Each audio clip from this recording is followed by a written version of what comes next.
Hadirin, mari kita dengarkan hikmah maulid Mau'izatul Hasanah yang tentunya disampaikan oleh guru kita Al-Mukarram Al-Muhtaram Bapak Kiai Haji Muhammad Faiz bin Kiai Syukran Ma'mun LCMA, pimpinan Pondok Pesantren Rahman Jakarta. Kepada beliau kami persilakan dengan segala.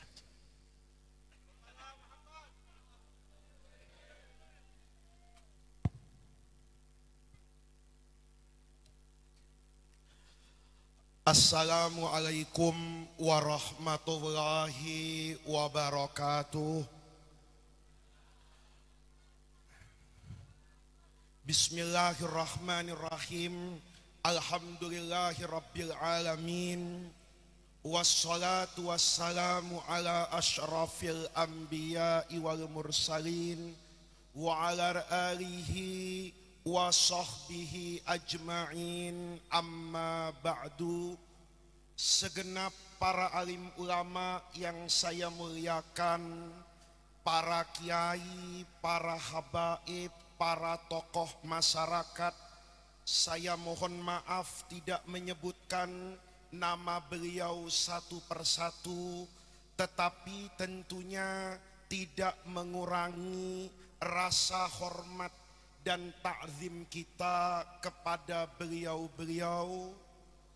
Bapak-bapak, ibu-ibu, hadirin hadirat sekalian yang berbahagia. Malam hari ini alhamdulillah kita bisa bertemu dan bermuajahah kembali. Saya terakhir hadir di majelis ini sekitar tahun 2019, baru tahun 2023 saya bisa hadir kembali dalam acara yang sangat istimewa, yaitu perayaan Maulid Nabi besar Muhammad Sallallahu Alaihi Wasallam. Ini sebenarnya para kiai, para hadirin, kalau bicara peringatan Maulid, kalau ukurannya main sepak bola, ini sudah lewat dari offset, Pak. Orang itu biasanya merayakan Maulid itu di bulan Rabiul Awal, lambat sedikit itu nanti di bulan Rabiul Tsani.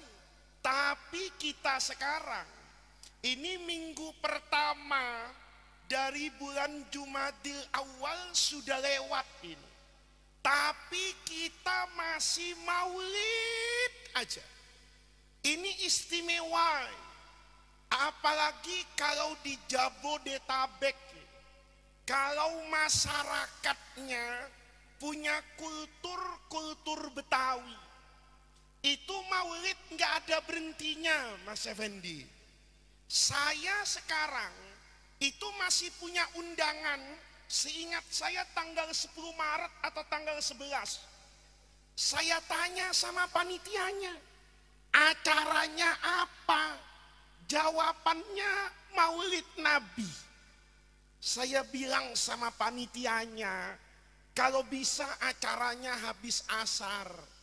Kok begitu? Iya, habis asar kita Maulid, habis maghrib Isra Mi'raj, habis Isya nunggu siaran dari Kementerian Agama, hilal terlihat apa enggak itu.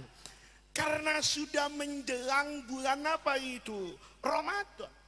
Tapi kita ini berbahagia Bapak Ibu sekalian, dididik oleh orang-orang tua kita itu untuk cinta yang namanya Maulid Nabi. Maulid itu di Jakarta itu cuma ada permulaannya, tidak ada akhirnya. Asal sudah bulan Rabiul Awal, itu orang muludan itu udah nggak berhenti-berhenti. Itu yang namanya peringatan Maulid. Kalau baca Maulid orang Betawi itu ngapain aja mesti baca Maulid. Ini kalau disurvei ya, Tapi bukan survei politik Mas Effendi ya. Kalau survei politik kan jagoan masih nomor 3 nih jagoannya Mas Effendi. Kalau survei maulid, ini orang di dunia Pak, yang paling sering baca maulid Nabi itu orang Jakarta. Orang Betawi itu ngapain aja baca maulid. Ayo coba dihitung, belum nikah ini, baru mau akad nikah, biasanya orang Betawi asli yang pakai shot, itu yang pakai shot asli, itu kalau akad nikah dulu, itu mesti habis sholat Jumat. Habis Jumatan itu ndak pada pulang di masjid, akad nikah, itu biasanya pengantin lakinya itu malam Jumat itu baca maulid. Padahal belum akad nikah itu. Besok mau akad, itu malam Jumat ngumpulin tetangga baca maulid. Besoknya, itu sebelum akad nikah, itu baca maulid lagi. Nanti setelah nikah, kumpul suami istri, hamil, 7 bulanin, itu baca apa lagi? Baca maulid itu. Nanti begitu lahiran, akekah, dia baca apa itu? Baca maulid lagi. Nanti nabung, punya uang, bangun rumah, meletakkan batu pertama, itu baca apa orang Betawi? Baca maulid. Rumahnya belum jadi nih, baru naik kap itu, ditutup atasnya supaya yang kerja nggak kepanasan. Itu begitu naik kap, dulu saya di Senayan, itu baca maulid. Pergi haji baca maulid, umroh baca maulid. Orang Betawi ini ndak baca maulid cuma 2. Yang pertama kalau bercerai, ya, saya belum pernah itu tolak tuki terus asyraqal badru alaina, itu ndak pernah. Sama orang meninggal Pak. Tapi kalau di Jawa ada, di Jawa itu ada. Yang meninggal itu memang hidupnya itu cinta baca diba. Jadi begitu selesai isyhadu bi anna hadzal rajul min ahli khair, semua diangkat, itu ke kuburan Pak, dibacain diba sampai masuk ke liang apa ini, kubur. Itu kita lihat betapa umat Islam itu mencintai Rasulullah. Nggak ada Pak, di dunia ini siapa saja, ya, siapapun, mau nabi, mau rasul, mau presiden, mau raja, mau kiai, mau orang apapun, itu tidak ada di dunia ini yang dicintai oleh umatnya seperti kecintaan kita kepada Rasulullah Shallallahu Alaihi Wasallam. Bapak datang maulid ini pakai modal kan? Pakai modal enggak? Pakai modal. Maka saya itu kalau lagi datang maulid, itu saya merasa minder Pak. Karena kayaknya pahalanya itu banyakkan jamaah dari kiainya. Karena kalau kiainya datang maulid, itu sudah nulis target kiai. Ini amplop pertama sekian, amplop kedua sekian, ceramah pertama sekian. Nggak jelas Pak. Tapi kalau bapak-bapak datang ke sini yakin berkorban. Naik motor kan, motornya tadi diisi pertamak apa diisi sholawat nariyah Pak? Bu, tadi bawa mobil Bu, diparkir depan SMP situ tuh Bu.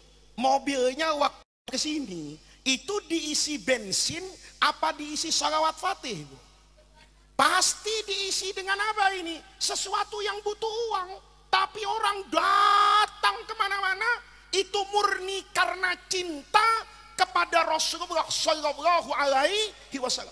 Maka kita lihat nih Pak, Nabi itu begitu dicintai, pertanyaan yang paling penting itu, kenapa sih Nabi kok bisa dicintai oleh umatnya seperti kita mencintai Rasulullah? Nabi itu kan bukan cuma Nabi Muhammad. Nabi itu banyak, Rasul itu banyak. Paling tidak yang kita tahu itu ada 25. Pertanyaannya, ada enggak Nabi di dunia ini yang mendapatkan makom, kedudukan di sanubari pengikutnya. Nabi memiliki kedudukan di dalam hati umatnya seperti kedudukan Rasulullah di hati kita semua. Nih, kita malam ini maulid Nabi, Pak. Nanti bulan Desember tanggal 25 itu kan ada maulid lagi, Pak. Enggak betul kan? Itu namanya maulid kan? Dituliskan hari kelahiran Nabi Isa. Tanggal 25 Desember itu diyakini oleh saudara-saudara kita orang Nasrani itu bahwa tanggal 25 itu hari kelahirannya Nabi Isa. Kita umat Islam cukup percaya saja hari itu hari lahirnya, nggak usah diutak-atik. Ini ada orang Islam juga nih, separoh pinter tapi separohnya kurang pinter, Pak. Ya. Kadang-kadang protes sama saya, Habib. 25 Desember itu nggak mungkin, Pak. Itu hari lahirnya Nabi Isa. Loh, kenapa kata saya? Karena waktu Nabi Isa lahir, itu Allah bilang sama Bunda Maryam, Maryam Al-Muqaddasah itu, supaya makan kurma. Wa huzi ilaiki bijid'in nahlati tusaqit alaiki rotoban janiyah. Kata mereka, kan Bunda Maryam itu waktu proses akan melahirkan dan setelah melahirkan, itu prosesnya supaya mudah, sama Allah disuruh makan kurma. Kurma itu tidak mungkin akan berbuah di musim dingin, sementara Desember itu musim dingin. Ini orang otaknya kelebihan, ya. Saking kelebihannya sampai ngurusin lahirnya Nabi Isa tapi sama rukun sholat, sama rukun. Ditanya rukun sholat ada berapa, nggak tahu. Tapi berdebat ini luar biasa. Padahal hari kelahiran kayak gitu tinggal percaya aja, Pak. Kalau logika bilang kan kurma nggak mungkin ada di bulan Desember, loh, Anda salah berpikir itu. Kelahiran Nabi Isa itu sendiri Allah jadikan sebagai mukjizat, sebagai perkara, sebagai peristiwa yang di luar akal manusia. Kalau Allah bisa menciptakan Nabi Isa, ada ibunya, tidak ada bapaknya, apalagi cuma mendatangkan kurma bukan pada musimnya. Tuh. Jadi kalau ada orang ribet 25 Desember itu Natal itu hari lahirnya Nabi Isa atau bukan, itu sebetulnya agama nggak nyuruh kita melakukan observasi, percaya. Karena Nabi juga dulu begitu, Pak. Kita ini punya puasa sunnah yang sangat istimewa, namanya puasa Asyura. Puasa Asyura itu 10 Muharram. Kalau kita ngaji di Sahih Bukhari, asbabul wurudnya puasa 10 Muharram itu, Nabi datang ke kota Madinah. Tiba-tiba Yahudi yang ada di Madinah itu puasa, Pak. Kata Nabi, kenapa kalian puasa tanggal 10 Muharram ini? Kata orang Yahudi, apa nabinya orang Islam tidak tahu? Kalau hari ini 10 Muharram ini adalah hari di mana Nabi Musa alaihi salam selamat dari kejaran Fir'aun. Itu Nabi langsung percaya. Kata Nabi, oh sudah, kalau memang hari ini hari di mana Nabi Musa diselamatkan dari kejaran Fir'aun, kalian puasa, maka saya juga mau puasa sebagai ungkapan syukur saya kepada Allah. Nabi langsung percaya. Jadi kalau saya ngomong ceramah ini, nanti Desember tanggal 25 ada nabi lain yang diperingati maulidnya. Tapi pertanyaannya kan beda, Pak. Kalau perayaan maulid Nabi itu pasti yang tampil Rasulullah. Coba. Kita setiap merayakan maulid Nabi nggak kehitungan, Pak. Di dalam majelis ini berapa kali kita baca sholawat kepada Rasulullah, berapa kali kita bersalam kepada Rasulullah, begitu banyak ungkapan salam dan selawat kepada Rasulullah ketika kita memperingati hari kelahirannya Rasulullah. Tapi kalau nabi yang lain, Pak, mungkin umatnya sudah lupa. Nih, sekarang lagi banyak orang nyebut Israel. Di Israel itu banyak orang Yahudi. Saya pernah ke sana. Itu ndak kedengeran itu yang namanya Nabi Musa alaihi salam. Nabi-nabi Bani Israel itu makamnya di sana, diyakini di sana. Biangnya Nabi Ibrahim itu ada di Hebron. Di sana ada Nabi Yakub. Di sana ada anak keturunan Nabi Yakub, tapi sudah tidak diingat seperti kita mengingat Rasulullah. Bahkan makam-makamnya kalah jauh ramainya dengan makamnya Wali Songo. Nah, maka sekarang ini, malam ini yang kita perlu dapat ilmunya. Kenapa sih Rasulullah kok begitu dicintai oleh umatnya? Namanya disebut, kehidupannya dipelajari, dijadikan uswatun hasanah. Nama-nama istrinya dihafal, nama-nama sahabatnya dipelajari, ajaran dan semua yang dipraktekkan oleh Rasulullah itu direkam dalam pelajaran yang namanya hadis. Kok bisa begini? Dulu waktu saya ngaji, Pak. Waktu saya ngaji, guru saya tuh bilang gini, rahasia mengapa Rasulullah itu dicintai oleh umatnya sepanjang masa. Kata guru saya, rahasianya itu adalah mahabbah. Nih, makanya kita punya majelis tuh namanya Ikhwanus Sofa. Sofa itu bersih hati, Pak. Hatinya itu bersih. Rasulullah itu sebagai nabi, itu modal besar kesuksesannya di dalam dakwah itu karena nabi mencintai umatnya dengan kecintaan yang luar biasa. Bapak baca semua sejarah nabi. Nabi-nabi sebelum Nabi Muhammad nih, kalau dakwahnya sudah lama, umatnya masih ngeyel, masih membantah, masih tidak beriman, itu ujungnya hancur. Pak. Semua yang membantah Nabi ujungnya hancur. Tapi itu tidak terjadi pada bangsa Quraisy di Mekah, tidak terjadi pada Bani Sakif di Taif, yang waktu itu melakukan penistaan dan perlawanan berlebihan kepada Rasulullah.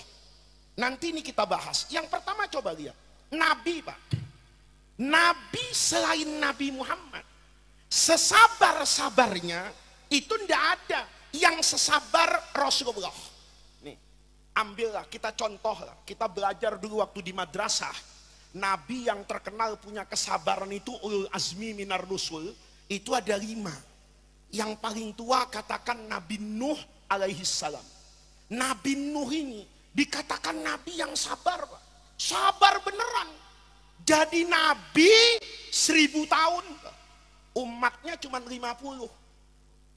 Tuh bayangin, kalau pakai ilmu statistik, 1000 bagi 50, Nabi Nuh ngajar, buka majelis 20 tahun, muridnya 1.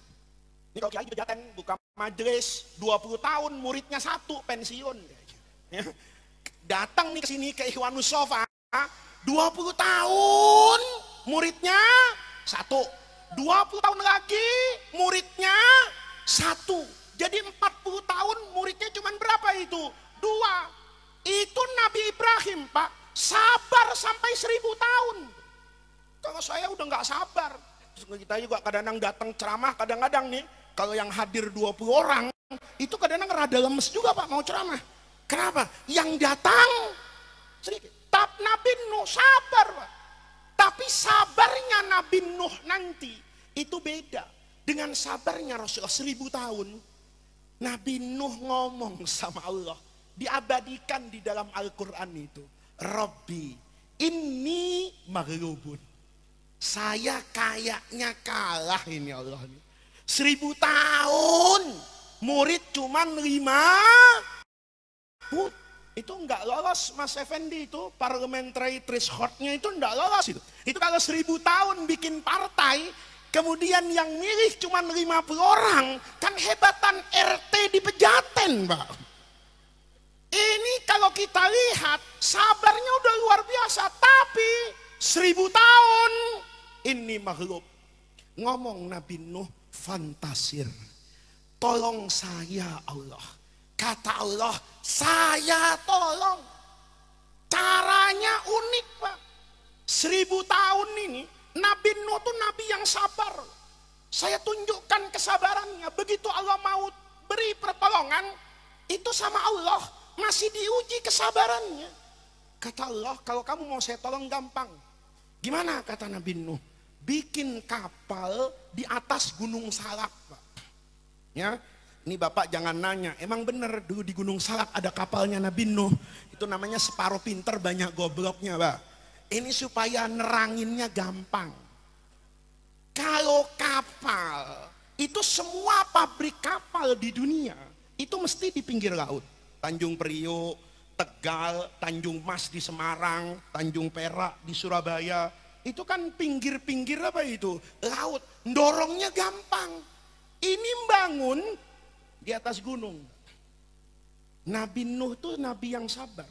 Kalau soal sabar, sabar, Pak. Tapi nanti kesabarannya itu tidak berbasis sebesar mahabbahnya Rasulullah kepada kita. Begitu disuruh bikin kapal, diuji sama Allah. Yang membuli pertama kali itu bukan lawannya, anaknya sendiri, Kanan itu. Anak geblek nih, ya. Bapaknya Nabi, anaknya Bangor, Pak. Itu ngelihat bapaknya bikin kapal di atas Gunung Salak, itu anaknya bilang, babe gua stres kayaknya nih, ya. Ngajar kagak ada yang dengerin, jadi kiai kagak ada yang ngundang, ya. Jadi kiai nggak ada yang ngundang, stres kayaknya babe gua nih. Bikin kapal di atas gunung, itu anaknya, Pak, yang bilang sama bapaknya, Pak, kalau stres ya stres, tapi nggak usahlah sampai bikin kapal di atas gunung. Apa? Cinta Nabi Nuh tuh ngasih tahu sama anaknya, ngasih tahu yang akan terjadi. Nah, jangan begitu, nak. Nanti Allah mau kirim apa ini? Hujan deras di dunia ini, akan banjir semuanya, mati semuanya, musnah semuanya, nggak ada yang selamat kecuali yang ikut naik ke atas kapal saya. Kata anaknya, babe ini ribet banget hidup. Kalau ada banjir, nggak usah bikin kapal. Lihat di Quran itu, ngomong anaknya itu, Sa'awi, saya naik bang, saya naik beh, kemana? Ila Jabalin, ke Cisarua. Saya naik ke Cipanas. Bayangin Pak, bener kan? Kalau Cisarua banjir, Jakarta kiamat. Kata anaknya Nabi Nuh, kalau mau hujan banjir Pak, nggak usah bikin kapal. Sa'awi ila jabalin ya'simuni minal ma. Dikasih tahu sama bapaknya, la asimalakumul yaumun, nak, jangan bandel, besok mati semua. Masih ingat kan? Begitu turun hujan, banjir itu sudah mulai datang, ombak mulai tinggi, itu Nabi Nuh tetap sabar, Pak, menghadapi anaknya, dibujuk, ya bunayyarkam man. Bayangin, Nabi yang sesabar itu, tapi ujungnya semua yang membangkang, hancur, tenggelam. Tapi itu tidak terjadi buat Rasulullah Shallallahu Alaihi Wasallam. Bapak tahu semua kan, yang umroh sekarang nih biasanya diajak sama travelnya ke Taif. Taif yang indah itu dulu kan menjadi saksi sejarah. Rasulullah terluka di sana, Pak. Nabi berpikir, kalau saya tidak bisa diterima di tengah-tengah bangsa Quraisy, saya mau pindah dakwah saya ke Bani Sakif, penguasa yang ada di Taif. Nabi datang itu disambit, Bang. Nabi datang disambit. Maka kalau ada kiai terlalu manja, Itu bukan kiai yang niru Nabi. Kiai sekarang itu kan suka aneh-aneh. Kadang-kadang datang ke acara, itu anak buahnya suruh ngecek dulu lapangan. Tempat duduknya enak enggak? Soundnya cakep apa enggak? Ada kiai cek sound. Saya bilang, lu mau nyanyi apa mau ceramah? Nyuruh cek sound dulu.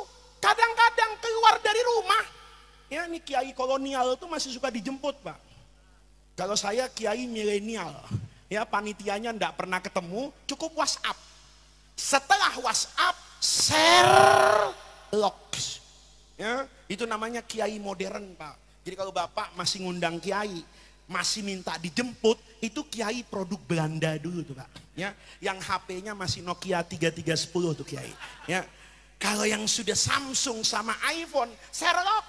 Nih, ada kiai kadang-kadang dijemput, udah dijemput sama panitia, itu keluar rumah kagak jadi berangkat. Kenapa? Yang datang Avanza. Kata kiainya, gua kalau naik Avanza pinggang suka sakit. Tuh kiai kayak gitu nggak usah diundang, Pak. Rasulullah datang ke Bani Sakif itu disambit, terluka. Karena terluka, malaikat Jibril yang nggak tahan, Pak, turun ke hadapan Rasulullah. Bawa 2 panglima, Pak, atau bawa 2 staf ahli. Satunya staf ahli gunung, satunya staf ahli bumi. Kata malaikat Jibril, ya Rasulullah, izinkan nih anak buah saya nih, yang satu ngangkat gunung di Taif itu, angkat tumpahin. Ibarat sekarang nih orang Jakarta nggak nurut sama Nabi, itu gunung Salak, gunung Gede, gunung Pangrango dilempar ke HI, Pak. Satunya Keragunan biar orang sini dapat. Tuh bayangin, untung nabinya itu Muhammad Shallallahu Alaihi Wasallam. Kalau nabinya Muhammad Faiz, hancur beneran tuh. Bener Jibril, tapi jangan langsung ditimpuk ya. Diapain dulu? Tangkepin semua. Habis itu lu siletin kulitnya, ya, kasih cuka sama semut rangrang, ya, ikat di pohon asem. Habis itu lempar tuh gunung, mampus tuh orang kafir. Lihat. Itu kalau nabinya siapa? Muhammad Faiz. Tapi kalau nabinya Rasulullah Shallallahu Alaihi Wasallam, itu Nabi bilang jangan Jibril, jangan. Lihat alasannya indah, Pak. Kata Jibril, kenapa nggak boleh? Fa innahum qaumi, sekafir-kafirnya mereka, serusak-rusaknya mereka, sejahat-jahatnya mereka. Ini kalau bandot, sebandot-bandotnya bandot nih deh. Ya, sebangor-bangornya mereka, serusak-rusaknya mereka, kaumi, mereka tetap saudara saya, sebangsa dan setanah air, walaupun mereka tidak beriman kepada saya. Kira-kira ada nggak yang kayak begitu? Hah? Sekarang kiai sama santri beda calon di pilpres, berhenti pengajian. Bener nggak? Bener nggak? Ini alhamdulillah nih, ini kiai yang di atas ini nggak pernah foto sama semua capres. Ya, jadi enak pidatonya, cuma deket-deket sama Pak Effendi aja, ya kan? Tapi baru dekat, Pak, belum didekati saya. Jadi karena belum didekati, ceramahnya masih begini nih, Pak. Kita boleh jadi nih, kadang-kadang sifat mahabbah, cinta itu hilang. Begitu muridnya beda dengan gurunya, gurunya langsung ngomong, dasar murid kualat, gue sumpahin lu keblangsak 7 turunan. Ada nggak yang begitu? Ada nggak yang begitu? Ada. Ini Rasulullah, Pak, berhadapan dengan orang kayak begitu. Itu kata Nabi, jangan Jibril. Kalaupun mereka boleh jadi membenci saya, tidak beriman kepada saya, tapi saya berharap malaikat Jibril, anak keturunannya nanti jadi orang-orang yang baik, waqad kana waqad shadaq. Dan itu yang terjadi, doa Nabi makbul. Setelah Nabi wafat nanti, bahkan sebelum Nabi wafat, selesai Fathu Makkah, Bani Sakif nanti semuanya masuk Islam, menjadi pendukung Rasulullah. Kenapa? Karena Nabi dakwah itu pakai mahabbah, cinta. Nih, cinta Nabi itu luar biasa, Pak. Ini ada satu hadis. Ini anak-anak, jangan berisik ya. Suara saya ada serak ini. Ya. Ada satu hadis. Hadis ini terus terang jarang diceritain sama kiai. Karena kiainya takut kalau hadis ini diamalkan sama muridnya. Ini ceritanya, Pak. Ada murid ngaji sama Nabi, begitu selesai pengajian, ini murid minta ongkos sama Nabi. Ini makanya hadis ini jarang diterangin sama kiai. Takutnya diamalkan. Nah, saya terangkan karena saya bukan orang sini.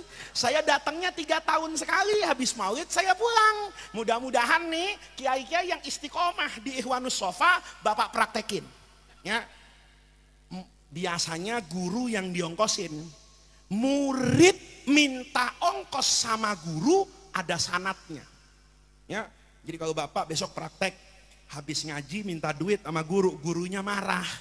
Bapak bilang, wah Pak Ustadz kurang piknik, ngajinya kurang jauh. Kenapa? Lihat Rasulullah. Ini benar dalam hadis. Nabi itu ngaji kayak saya dengan bapak-bapak ini. Selesai pengajian, itu ada A'robi, orang yang rumahnya jauh di luar kota Madinah. Ibaratnya Nabi ngajar di Pejaten, ini orang BSD, Pak. Ngomong orang ini, ya Rasulullah, alhamdulillah, saya seneng banget ngaji sama Rasulullah. Kata Nabi, bagus. Tapi Rasulullah, masalahnya rumah saya di BSD. Nabi itu ngerti, Pak. Dia ngomong rumahnya di BSD, Nabi ngerti. Ini orang minta ongkos. Nih, Nabi itu kan bil mukminin raufun rahim. Nabi itu nggak usah dijelaskan, udah paham. Begitu orang tadi ngomong gitu, Nabi itu langsung, Pak, merogoh nih kantongnya. Uang yang ada di sakunya Nabi langsung dikasih sama orang itu. Lihat nih, murid minta ongkos sama guru itu udah nggak sopan. Yang lebih nggak sopan lagi, uang yang dikasih sama gurunya nih Nabi Muhammad dihitung, Pak, depan Nabi. Ada sopannya nggak nih orang? Hah? Ada sopannya nggak? Murid dikasih duit sama guru, dihitung depan gurunya. Jangankan murid sama guru, ada guru diamplopin sama panitia. Begitu selesai nih kata panitia, Pak Ustadz terima kasih ini hadiah. Itu konon kabarnya ada kiai yang buka. Dibuka, dihitung. Begitu dihitung, dia bilang sama panitia, nggak narik kalau segini. Kira-kira ini kiai bener apa kiai nggak bener? Kiai nggak bener ini, kiai nggak sopan ini. Namanya dikasih, terima. Ini pakai dihitung. Kiai aja ngitung pemberiannya murid kagak pantas, apalagi murid ngitung pemberiannya kiai. Itu orang dikasih sama Nabi dihitung, Pak. Begitu dihitung kalau uang sekarang mungkin 50.000. Orang tadi ngomong, ya Rasulullah, masa 50.000? Katanya Sayyidul Anbiya wal Mursalin. Katanya kekasih Allah. Masa kekasih Allah 50.000? Dengar kayak gitu, Pak. Sayyidina Umar itu panasnya luar biasa. Ini orang kalau boleh digoreng nih, mutilasi mau bangun Sayyidina Umar. Mukanya itu menatap tajam, Pak. Kata Sayyidina Umar, apa-apaan nih orang dicekek, Pak. Namanya Sayyidina Umar, ditarik lehernya. Lihat kayak gitu. Rasulullah itu cepat bertindak. Kata Nabi, Umar, ngapain ikut campur? Kata Sayyidina Umar, ya kurang ajar ini Nabi, tidak sopan. Lihat nih. Rasul nanya sama Sayyidina Umar, itu murid siapa? Murid engkau ya Rasulullah. Minta duitnya sama siapa? Sama engkau ya Rasulullah. Kalau dia murid saya, kalau dia minta duit sama saya, kamu nggak usah ikut campur. Ini penting, Pak. Yang bukan kiai, jangan nyampurin kerjaannya kiai. Nih, ya, yang bukan guru, jangan nyampurin pekerjaan guru. Ilmunya nggak sampai. Kata Nabi, ini kan murid saya, bukan muridmu Umar. Untuk apa kamu ikut marah? Wong saya gurunya aja ndak marah. Kata Nabi, minta duitnya sama saya bukan sama kamu. Kenapa kamu yang marah? Kata Umar, ya sudah, duduk. Sayyidina Umar diam itu karena dimarahin Rasulullah. Orang tadi justru dipeluk sama Nabi. Ayo, jangan ribut-ribut di majelis malu, kata Nabi. Ayo masuk ke rumah. Dimasukin ke rumah Rasulullah. Di depan dalam rumah Nabi. Nabi tanya, kamu tadi saya kasih 50.000 kenapa? Marah-marah. Kata orang tadi, Nabi, rumah di BSD.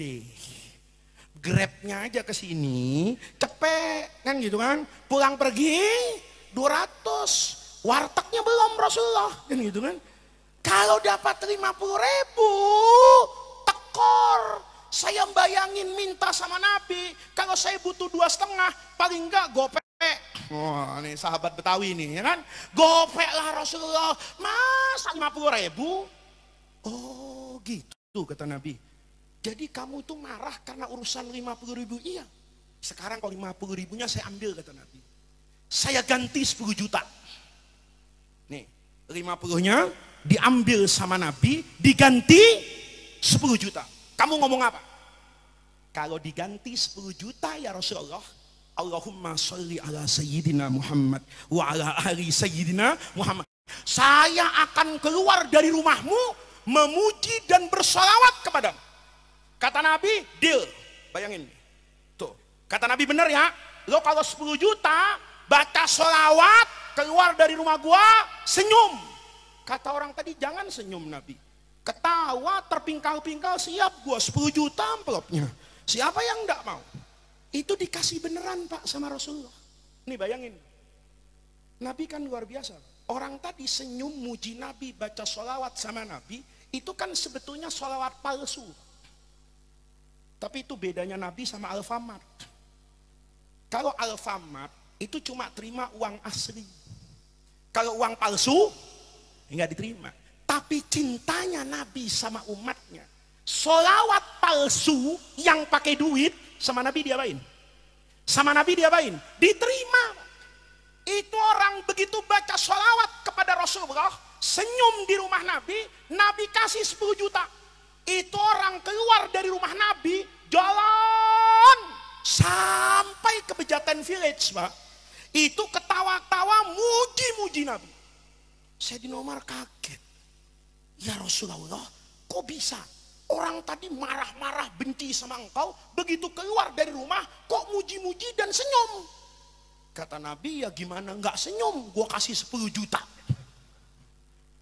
Kata Rasulullah, kata Umar, Nabi, kenapa dikasih? Kalau orang itu dikasih 10 juta, minggu depan datang lagi. Tuh, saya jadi sekarang tuh kalau lihat di maulid di pesantren, saya tuh suka ada. Kalau udah bubaran maulid tuh, udah sepi itu. Ada 2-3 orang datang satu-satu ke rumah. Ngomong sama saya, Pak, saya dari Kerawang ikut maulid di rumah Bapak. Oh iya bagus kata saya. Terus, kagak ada ongkos buat pulang Pak. Saya mau marah, inget hadis ini.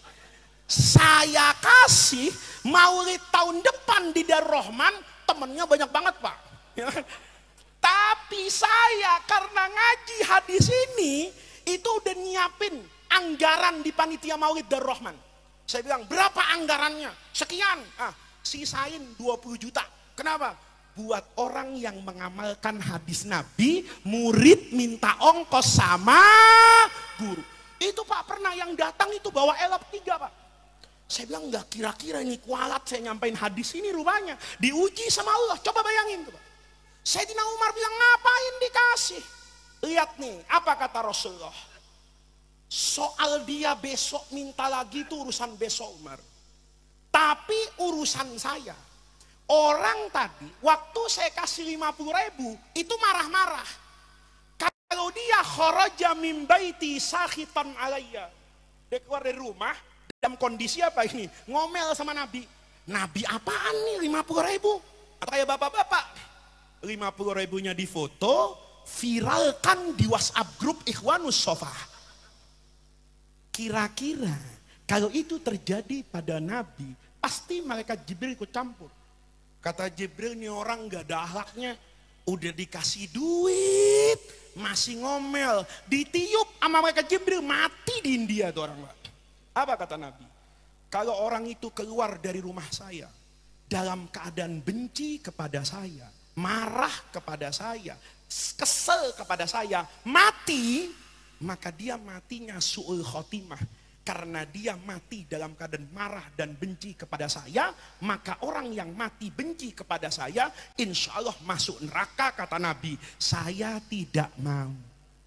Ada orang yang bertemu dengan saya tidak bisa membawa orang itu ke dalam surga. Kira-kira ada nggak dosen yang kayak begini ini, ada nggak? Guru yang kayak gini ini ada nggak? Kita saja sesabar-sabarnya orang tua, nih anak nakal begini nih, kita suruh sholat nih, enak sholat. Nah sholat ya, tuh perintah pertama. Kagak sholat, suaranya tambah kenceng nggak? Tambah kenceng, woi sholat din, pasti begitu. Diteriakin 3 kali kagak sholat, saya yakin isinya ragunan keluar. Bener nggak? Tapi itu tidak terjadi pada Rasulullah Shallallahu Alaihi Wasallam. Maka ini namanya mahabbah. Mahabbah. Itu yang menjadikan Rasulullah itu menjadi nabi yang dikenang sepanjang masa karena kuncinya mahabbah kepada umatnya. Ayo Bapak, lihat hadis di Musnad Imam Ahmad. Nabi itu bilang, hidup dan mati saya itu tetap mendatangkan kebaikan kepada kalian. Sahabat nanya, gimana Rasul? Kalau Nabi hidup pasti mendatangkan kebaikan buat kami. Nabi ngajar, Nabi menunjukkan yang baik-baik. Tapi kalau Nabi sudah meninggal, apa bagusnya? Apa kata Nabi? Tahu nggak kalian? Kalau nanti saya sudah wafat, hidup di al-hayat al-barzahiyah, di alam barzah, itu kata Nabi, saya ini tetap bisa memberikan kebaikan kepada kalian. Kebaikan apa ya Rasulullah? Kata sahabat, tu'radu alayya a'malukum. Nih, setiap hari Nabi itu dilaporin, Pak, amal ibadah kita. Kayak saya sekarang ini, dilapor nih sama Nabi ini. Besok malaikat lapor. Lapor Rasulullah, umatmu yang namanya Faiz semalam ceramah, nerangkan tentang hidupmu. Itu berapi-api, semangat, ikhlas. Maka Nabi hamidullah, alhamdulillah, saya bersyukur punya umat kayak Muhammad Faiz. Tapi, nah ini, kalau dibalik, ya Rasulullah, umatmu yang namanya Faiz itu ceramah kemana-mana. Terus kata Nabi, dia kepengen jadi orang yang populer. Begitu ceramah di mana-mana, yang hadir banyak, muridnya banyak, KTP-nya diminta untuk nyalon DPD tahun depan. Kata Rasulullah, Masya Allah, dia mau pensiun jadi kiai, dia nyesel jadi kiai, katanya gitu.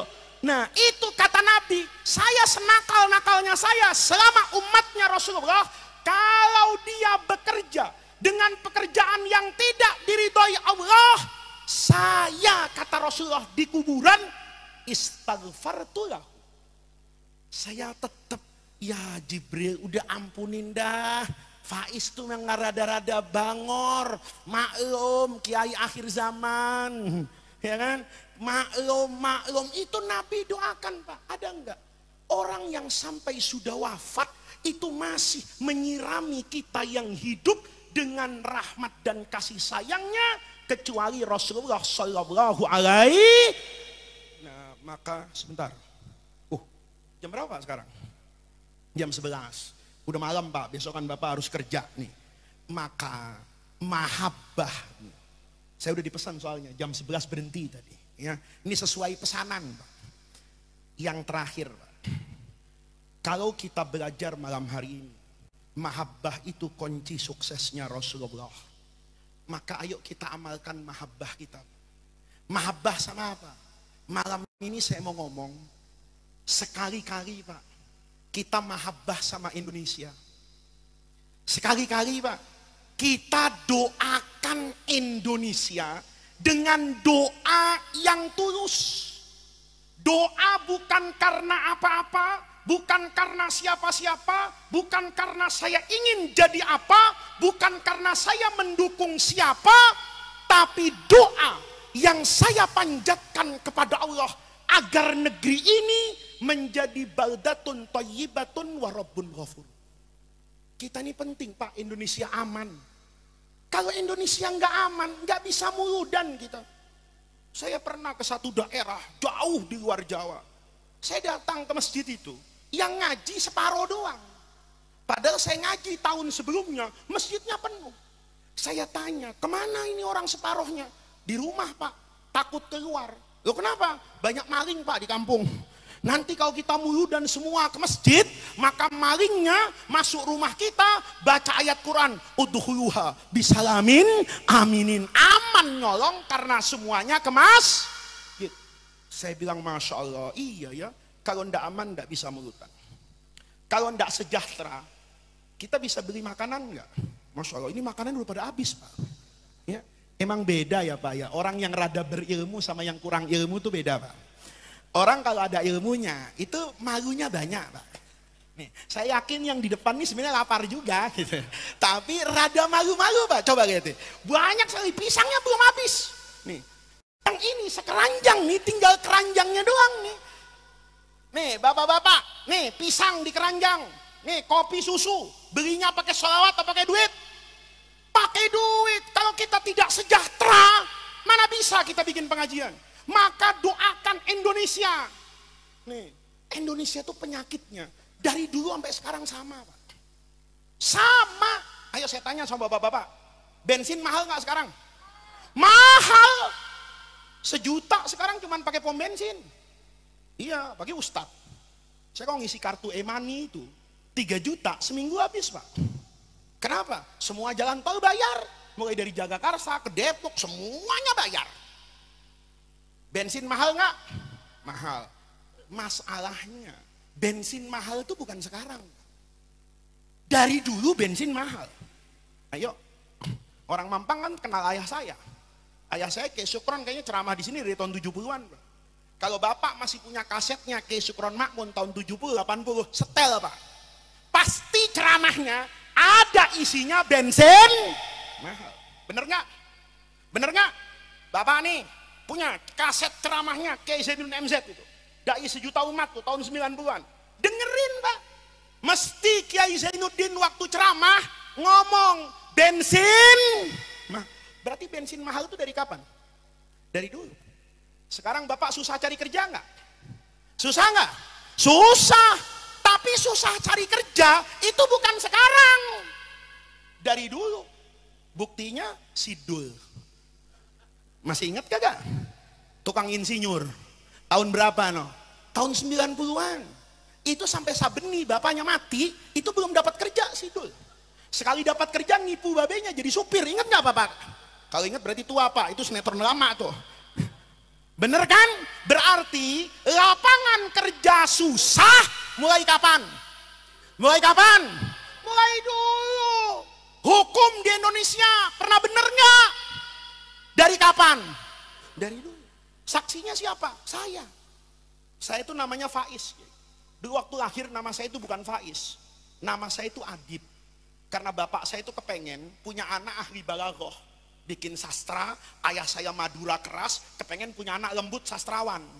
Saya dinamain Muhammad Adib. Dialah saya udah lahir, bapak saya ditangkap sama Al-Mukarram Sudomo. Ya, Allahumma gfir lahu itu Panggabean Sudomo wa ala alihi wa ashabihi ajmain itu. Ditangkap Pak. Ditangkap ini. Ditangkap. Kalau ditangkap sekarang sih enak Pak, ada pasalnya, ketahuan di mana, ada netizen. Dulu ibu saya nggak tahu dibawa kemana suaminya, nyari dulu di kantor polisi mana, kadang-kadang ketemu, kadang-kadang nggak ketemu. Ayah saya cerita, ditahan Pak di dalam tanah itu 2 minggu. Kalau sore itu sama komandan polisi itu, polisi dulu, kalau polisi sekarang bagus-bagus Pak, ya polisi sekarang bagus-bagus, ya yang bagus kan gitu kan. Nah, polisi dulu Pak, parah. Ayah saya ditangkap. Kalau sore main pingpong, kalau malam dikasih nasi padang. 2 minggu. Ayah saya nanya, komandan, kenapa saya kok nggak diperiksa-periksa? Itu polisi yang jawab, Saya juga nggak tahu Pak, kenapa Bapak ada di sini, bayangin tuh. Jadi kalau dulu Al-Mukarram itu mau tangkap aja, nggak ada pasal, nggak ada HAM, nggak ada masyarakat sipil, tangkap. Itu ayah saya ditangkap Pak, di sidang. Dilalah hakimnya itu ingat sama Allah, diputus ayah saya itu bebas dari segala tuduhan. Pulang ke rumah, anaknya dirubah saya namanya. Jangan Muhammad Adib, jadi Muhammad Faiz. Faiz itu menangan dan beruntung. Maka Bapak nggak usah ngelawan saya, ya. Saya dari kecil dinamain Bapak saya selalu menang, Pak. Berarti hukum dari kapan nggak bener? Dari dulu. Ingat kan, ada buruh tertindas, ada wartawan dibunuh, itu cerita masa lalu. Pemilu, jujur apa curang? Salah. Pemilu itu jujur kata yang menang, curang kata yang kalah. Bener nggak? Zaman Orde Baru, kata Golkar pemilu jujur, kata P3 sama PDI curang. Masih ingat nggak Pak?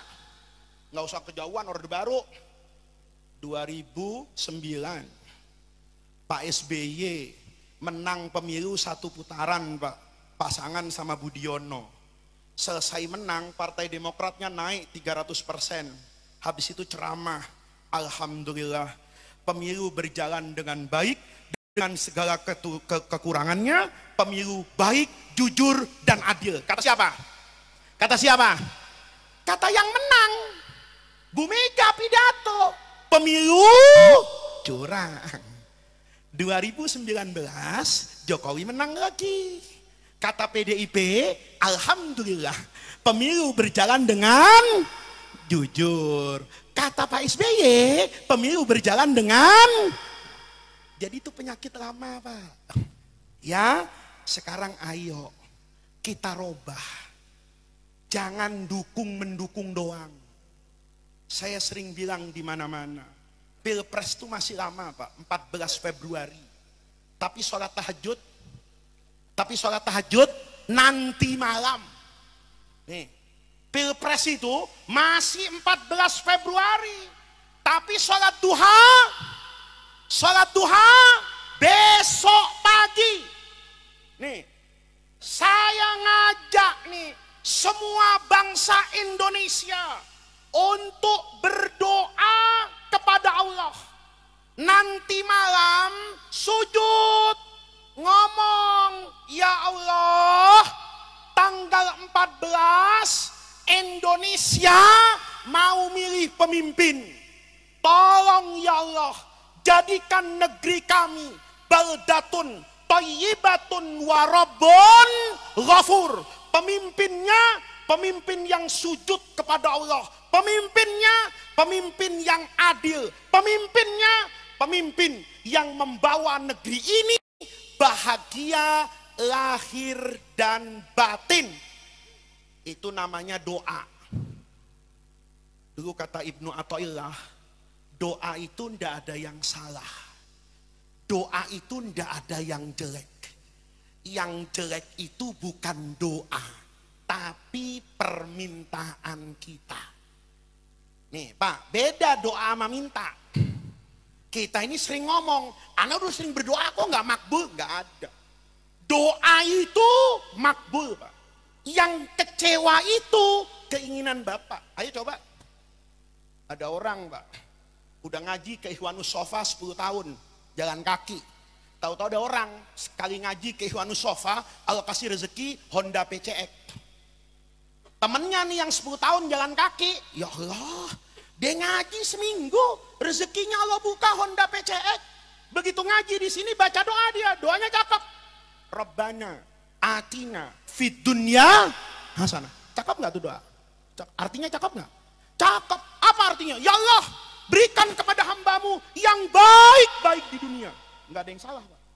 Yang salah apa? Hatinya.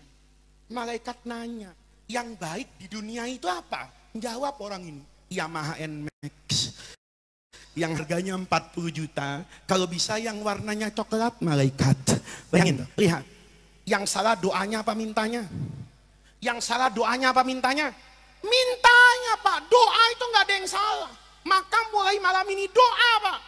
Nggak usah dikte Allah, nggak usah nyebut nama orang, hatinya bersih kepada Allah. Saya nggak ada urusan ya Allah dengan A, dengan B, dengan C.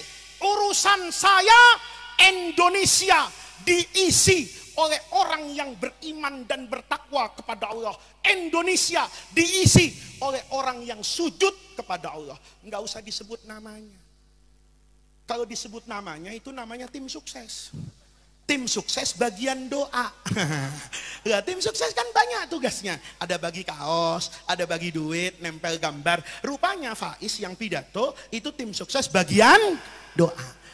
Doa itu kata Ibnu Athaillah dalam hikam kan bagus. Arih nafsaka minat tadbir. Kalau Anda mau jadi orang yang bahagia, atur dirimu untuk tidak mengatur Allah. Panjatkan doa kepada Allah, bersihkan hati kepada Allah, nanti Allah akan berikan sebersih apa yang kita panjatkan kepada Allah, itu yang akan Allah kasih. Paham Pak? Paham? Ya, kalau rada kesel boleh ditambahin dikit. Boleh. Ya, sebelum bangun dari sujud boleh ngomong, ya Allah, yang mau nyolong, yang mau korupsi, yang mau ngerusak Indonesia, yang mau nggak bener, mudah-mudahan ya Allah mati sebelum pilpres. Udah gitu aja ya. Tapi namanya nggak boleh disebut. Itu namanya doa. Itu namanya kebersihan hati. Ya. Jadi jangan sampailah kejadian kayak kemarin itu loh. Gara-gara beda capres. Mohon maaf, ada kiai akhlaknya kalah sama petinju. Ada kan kiai sampai sekarang kagak nyapa. Kiai, kok nggak ke sono? Enggak. Dia dulu dukung Jokowi.